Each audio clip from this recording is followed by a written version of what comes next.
I'm Johanna Munson, End of Life Navigator, and it is a pleasure to be here again for another Death Deck Live.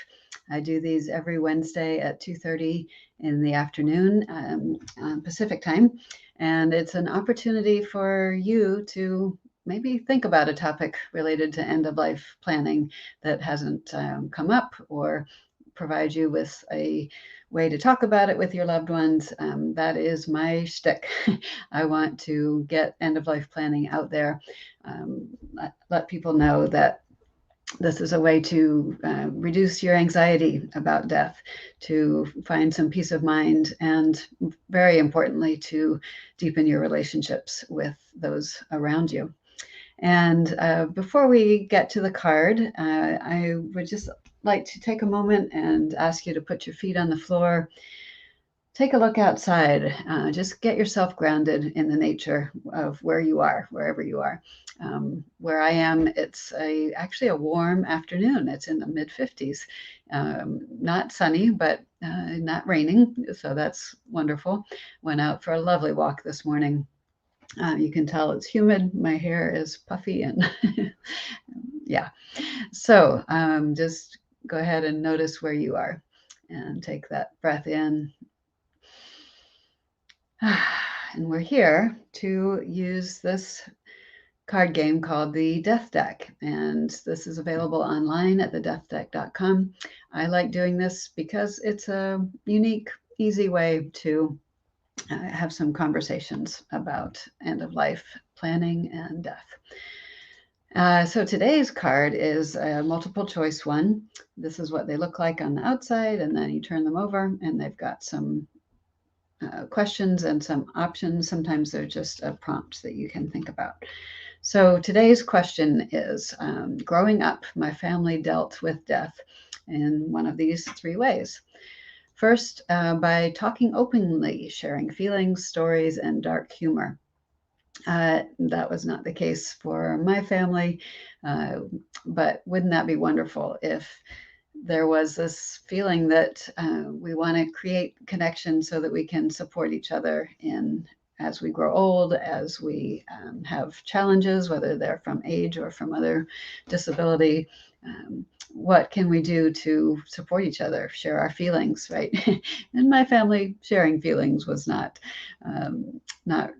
practiced, not encouraged. Sharing stories about people who have passed or who have died, so that you feel still connected to them. That would have been wonderful, but that was not my family's mode. Maybe you had a family that talked about death in a no nonsense sort of way. You know, things happen, people die, you move on. My family was sort of like this.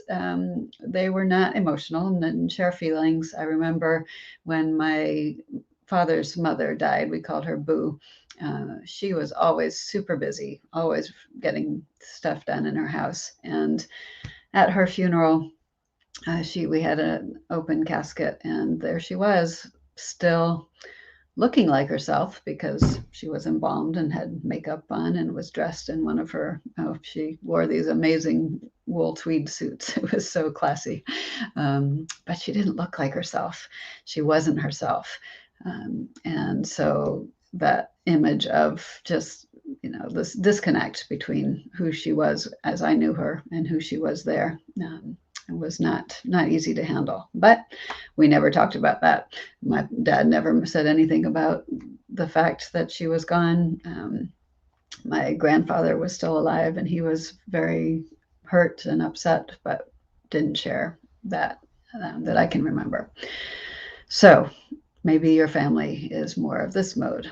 And a lot of our families are probably like this, keeping it all bottled up, avoiding any discussion.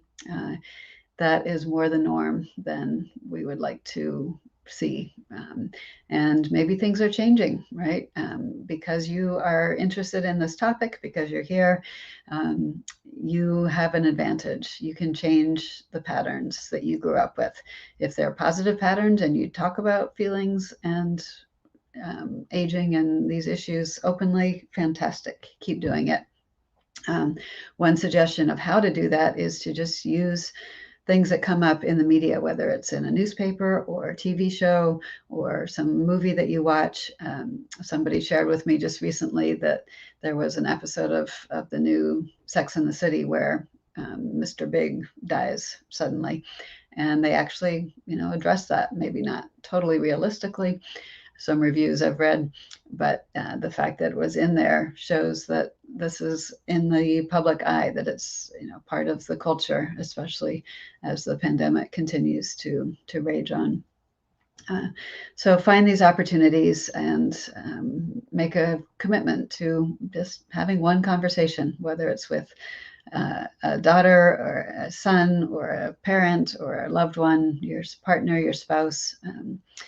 Just go ahead and start. Have one. Ask them these questions. How did your family deal with death? Right. Oh, I just had a client on Monday, and this was a husband and wife couple. They've been married for 30 years, but second marriages.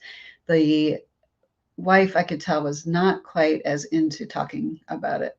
We were going to do the advanced directive planning. She was not quite as into it.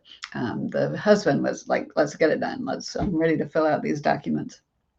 And so I could sense that it was really important for her to talk, to be heard.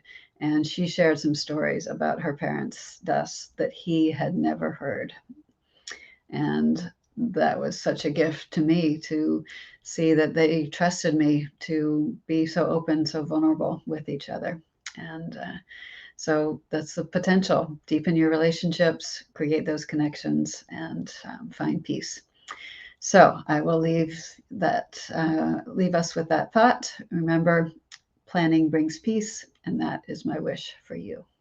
See you next week.